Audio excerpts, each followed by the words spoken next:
I inhale, I exhale, I get myself centered, I check my vibration with the world, and then I hope that when I do something, something good comes back. No, buddy, that is not how it works.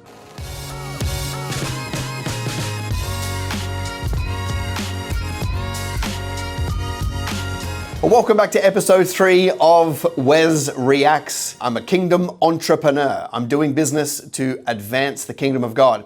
And after building and selling nearly a dozen companies since leaving school, today my businesses are in the professional service, telecommunications, and the real estate industry. All right, let's get into some business advice and I'll tell you what I think. So I'm at this dinner with a bunch of college seniors and they're all talking about how they want to get into entrepreneurship, that they're entrepreneurs, they're starting their business. And I was like, hey man, I talked to you 6 months ago. So where are you at with that business? He's like, I'm still getting my LLC set up. What? Dude, that's not starting a business. That's like being able to have a business. There are 4 steps to start a business that anyone can do. Step 1, get an articles of incorporation that you can get online. Step 2, take those articles of incorporation to go to a bank and open a bank account. Step 3, connect payment processor to said bank account to collect money. Step 4, provide value to a stranger in exchange for money. That's it. And they could have done all of those things in the time that they were talking about the business that they wanted to start. You know, it's interesting, as a coach, it's one of the biggest frustrations I have is how long people take to make the most basic decisions. Alex basically outlined 4 things you've got to do. Those 3, the first 3, they're like morning 1 of making a decision, right? Get a company set up and go and get a bank account. Like, that's the morning. The 4th thing is go find a stranger and basically sell them something. I love it. I think that most people move way too slow because they spend a lot of time majoring on minor decisions at the start and none of them matter. What do you call your company name? Who cares? You can change it later. It's one form, right? You know, what shade of blue should I use on my business card? No one cares. No one noticed if it was blue or hot pink, right? You haven't built any value yet to anybody for anybody to notice. And so there's probably only one area that you need to think through, and that's the intellectual property of your name, because you don't want to create a name and go and build a business and you're infringing on somebody else. So outside of an intellectual property / trademark search, nothing else is going to matter and it can all be fixed later. So take the first 400 decisions in business and get them done in 4 days, and then you can actually build some momentum and build a business. If you're a new company, I mean, unless it's like some new industry or new market that, if it's an untapped market, then you have more ability to, the standard is lower for your product or service. But if you're entering anything where there's an existing marketplace against large entrenched competitors, then your product or service needs to be much better than theirs. It can't be a little bit better, because then you put yourself in the shoes of the consumer and they say, why would you buy it as a consumer? You're always going to buy the trusted brand unless there's a big difference.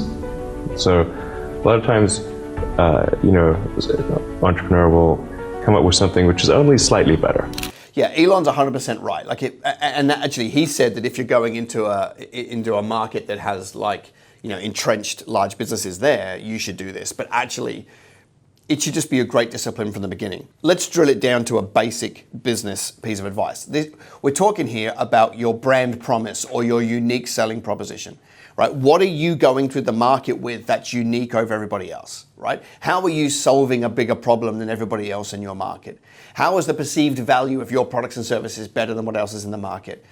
This is a step that most business owners skip over, right? Instead of you just racing out to market and producing the same as everybody else does, if you're going to become a HVAC or a plumbing guy, most businesses will just race out and be the same as every other plumber, plus or minus 5%.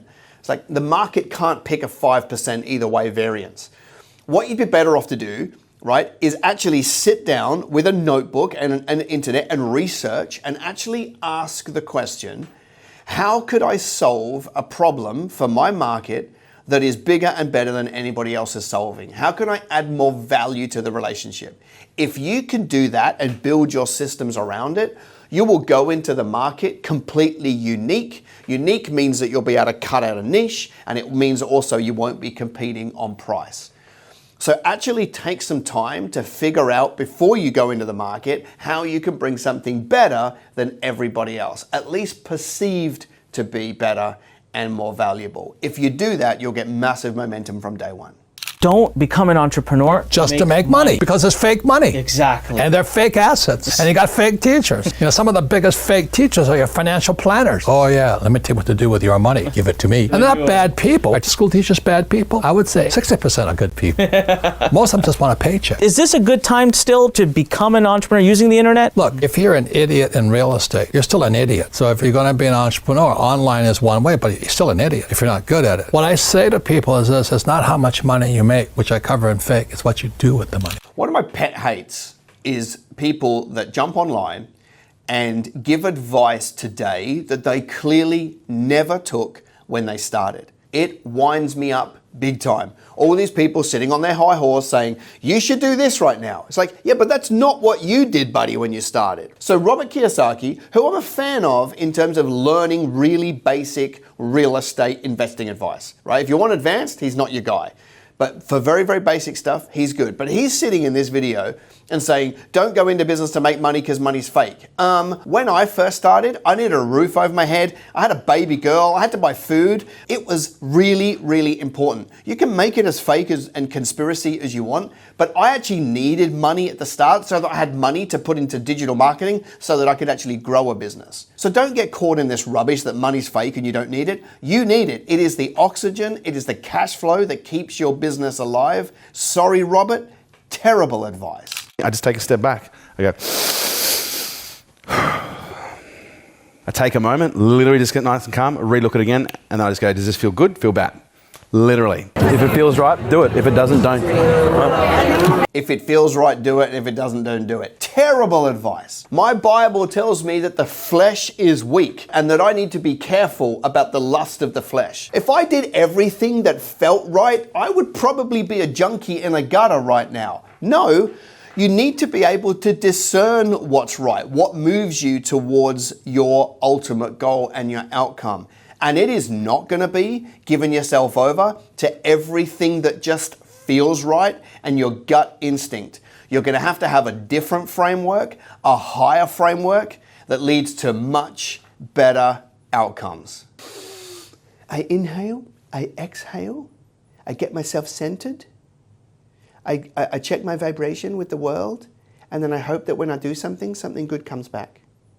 No, buddy, that is not how it works. I can give 380 people the same information. Maybe 1% to 2% will go and turn it into multiples of tens of millions of dollars. But it's the same information. And fundamentally, I'm teaching it to a bioidentical human being, for the most part, who can't understand why they can't get there. Well, let me help you understand. You're the problem. And the reason that you're the problem is because your standards are too low. I sympathize here as a teacher of business advice, to large groups and small groups and one-on-one. It's like, yeah, why is it that I can give the same advice to a group of people? One can take that advice and move on. I don't know whether they're a bioidentical human. Here's what I've worked out though. The deciding factor on whether somebody takes advice and absolutely goes and runs with it or doesn't is actually their own hunger. Hunger is the separator. If you're hungry, right? Hungry to build a great business, hungry to do something for the Lord, hungry to not be where you are, hungry to get away from, your childhood or your upbringing, whatever drives that hunger. If you're hungry enough, you'll be hanging on every word of every bit of information so you can put it to work, put it to test and learn from it. If you do that, then you'll be the kind of person that goes and builds something great. If you're not hungry and there's not much hunger there, you'll be deliberating, flip-flopping around, and you won't get the same multiples. I reckon you've got to ask yourself the question, how do you drive hunger? How can you get more hungry? Hungry to get away from what you experienced? Hungry to get away from the situation you're in now? Or hungry to chase down a bright future? It doesn't matter what your motivation is, but get hungry. If you are not planning to scale, you are planning your own failure. You must know how to plan effectively when it comes to scaling. And once you know how to plan, you need to know how to execute and what to execute on. And I can tell you right now, based on 23 years of doing this is going to hurt. 50 to 60% of everything you do every day is irrelevant. You do it because it's the way you've always done it. And you think you have to because you need to be busy. Now that makes sense if your goal is to sell people into a high, expensive business coaching program. I've got a real problem with it essentially because that's not what capitalism is. Capitalism is at its best when we can decide what we want and then we go and get it. without being told that you have to scale a business to $1 billion. You don't have to scale anything. If you're sitting there right now and you're watching this and you're like, I want to scale a business, I want to get to 1 million, 10 million, 100 million, 1 billion. Great, like I'm all for you. I will champion you as best as I possibly can. But if you're sitting there right now and you're like, I've got a job, but I'm a single parent and I need to find a way to earn another 15 grand a year in a side hustle because that's going to help me, put my kids in school. You don't need to scale that. You just need that right in this season. And so if that's you, I'm also going to be clapping it up because that's the beauty of capitalism. We're not told that we have to do things in a certain way. We get to choose the vision for our life and we get to pay the price to go and get it. And don't be fooled that the only way to be an entrepreneur is to build $1 billion corporation. Some of you right now with a small business, you need to be super proud of what you've got and what you've built so far. And if you don't plan to multiply it by 50 and try and, take on the world, that's fine. As long as you get what you want. Garrett, take your shirt off. Come on, Garrett. Take your shirt off, Garrett. Okay, now hold on. Now, Garrett's a killer. Am I right? Garrett, how old are you? 29. Garrett, does this bother you? Yes, sir. Okay, doesn't bother you enough. Because if it did, you wouldn't have it. Am I right? Yes, sir. I mean it. Now, come on, put your shirt down. We don't need this. You don't need this. You got kids? Yes, sir. 2 sons. Okay. This is the last time I want you to take your shirt off in front of a group of people and not be in the shape you want your children to be in. What Andy did for me is he kept me accountable and he told me that I wasn't being my best self. And there's people in this world that can look at that and they can say, wow, he shouldn't do that to him. This is crazy. He's being mean. He's being mean. Or you could use that as a resource and you could tap into that limitless potential that you have inside of you and you can become a animal. Well, I'm sure he picked his student well. I don't know that you'd have license to be able to do that to anybody you randomly called out on stage. You'd probably trash your brand. Here's what I like about it, all right? I don't intend to adopt the strategy of doing this at our events, but here's what I like about it. We need more people in this world that hold us to a higher standard, right? I don't know about you, certainly in my life, I've got plenty of people that want to lower the bar for me. You've done enough, you don't need to do any more, you've got this, why grow that, you can take some time off. It's like, I've got a high standard, I want to achieve something great, right? And I want to pay the price to get it. So what I like about what Andy's doing there is he's saying, no, don't settle for something less than you can have. Go for absolutely everything.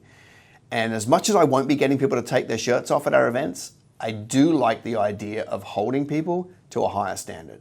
How do you, as a leader, motivate your team to be just as hungry and passionate as you are? I don't. I think it's crazy for CEOs and owners of things to expect their staff to bust their ass and be as hungry as them. Because when you own something, it's different. I want to buy the New York Jets. I need like $7 billion. Most people aren't insane to have this romantic point of view of not being able to buy a Jets jersey for $20 when he first came to America to owning the team. I don't expect that for anybody else. What I want to know is what makes every one of them tick. Do you know how many people just want to make $200,000 a year and have great work-life balance? That's unbelievable. I think the biggest mistake that leaders make is they expect others to care about their as much as they do. That's ludicrous. I want to figure out what you care about, and it's my job to put you in a position to succeed. Gary's comment is right, but it's not helpful. I can't expect my team to put in as much work as me and to pay the price like I can because it's not equally divided. Now, if I was to take all of the shares inside my company, which I own 100% of, and divide them out equally amongst my core team, then I could expect the burden to be equal, and then I could demand that everybody pays a price. But that's not how it is. So Gary's like, don't expect them to. I'm like, yeah, but it can't be that they go all in with you or they don't go all in with you, because you can't build a business if they're the opposite of that, which could be lazy. What the girl's probably asking for here is, how do you get that discretionary effort out of a team member? A team member can come in, do their 8 hours, clock on, clock off, or they can come in, clock on, put everything in, leave it all on the field, work really hard, be creative, come up with ideas, and then clock off. How do you get that little bit extra? What I have found to be really valuable is you have to be able to hang a very compelling vision about why somebody should put discretionary effort in. It's got to be a compelling vision. People need to know that this business is going to contribute to something that is bigger than them. And if you can give that compelling vision and they can feel like they're actually putting a dent in the world in some way, then you will get that discretionary effort from the team member. All right, so if you're not going to go and give shares, that's fine. If you're not going to make it equal, that's fine. But you've got to come up with a compelling vision that makes people want to come to work. And then, of course, you've got to reward them incredibly well when they do put in the discretionary effort. That you understand that the land grab of happiness starts right now. That you don't have to worry about getting that job. What you should do is go and travel and learn. Go and start that business that you've always wanted. Hook up with those 3 teammates and start that band you've always wanted. This is the time to be massively risk oriented. The world changes every goddamn day. Right now, what you need to recognize is you can afford to. And not all of you, I'm sure somebody will leave a comment and say, I've got a loan. I get it, respect. But that loan is gonna be there whether you go and try to build something for yourself or not, one way or the other. And by the way, you can work at night. This is when you put in the 18 hours a day to make your life that you want happen. And all of a sudden, it's not how much money you have or how much time you have. You just see that you can do it. Money ain't time, ain't of holding you back compared to your worry about other people's opinions. Leave that in high school. It's time to go. All right, so Gary here is in damage control, right? So if you study the life of Gary and his content, the first 10 plus years, his message was like, work 1 million hours a day, pay the price. Who cares if you're happy? Just grind it out and build something great and don't ever look back. Obviously, he started to get a lot of flack for that because that doesn't work for everybody. And so overnight, he literally switched his message to it's all about happiness and kindness and lovely and all this sort of stuff. And that was damage control for his brand. So when you're 22 years old, I would say work. Right? When everybody else is off traveling and all these kind of things, work. Build something great when you're younger so that you can enjoy it for a whole lot longer. Of course, you can afford to take a lot more risks at 22 than you can at 55. Right? Because at 22, if you go to zero, you've only lost $50, right? If you're 45 and you've got kids and a family and you go to zero, it's gonna hurt. So when you're young, don't worry about happiness. Get to work, right? Get to work. Find joy in hard work and get amongst it. And you might be able to build something great by the time you're 32, and then you can enjoy a whole lot more life from then on. If you don't do it, right, and you just join the rat race, the problem with joining the rat race is you're always a rat. Well, that's a wrap on episode 3 of Wes Reacts. Some of it a little bit contentious. I wonder, did I offend you? If so, sorry. Not sorry. But I need your comments. I need you to like, comment, and share. Subscribe. But I also need, do you agree with what I said? If you do, put it in the comments. If you don't, definitely put it in the comments. All right, see you next time.